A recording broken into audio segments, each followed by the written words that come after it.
Mula sa pagiging mag-asawa sa may husband's lover, sa big screen naman bibida ang tambalan ni Carla Abellana at Tom Rodriguez. Gagawa kasi ang dalawa ng inaabangan ng romantic comedy film. Yan ang chika ni Lars Santiago. Bunga ng may husband's lover ang tawag ni Carla Abellana at Tom Rodriguez sa mga bagong proyektong pinagsasamahan nila ngayon. Let's Take a Chance ang pamagat ng gagawin nilang pelikula sa ilalim ng Regal Films. Maganda, may follow-up project po kami kaagad ni Tom. So maganda na binigyan kami ng Regal ng opportunity to do a movie together. Nagbunga ang MHL.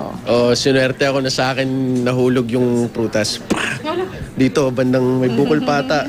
Romantic comedy ang pelikulang pagsasamahan ni Carla at Tom. Para pang counterbalance naman sa bigat na nagdadaanan namin lagi sa MHL. Yeah, it's really nice na at least light lang siya.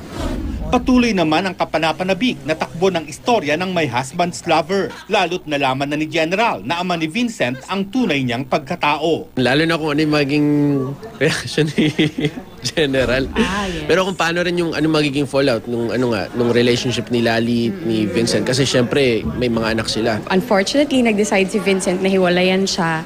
Pero she will get through it. Malakas si Lali hanggang ngayon, nakatayo pa din siya. So for sure, ano pa rin siya? Ano pa rin yan? Lalaban pa din siya. She will still be strong.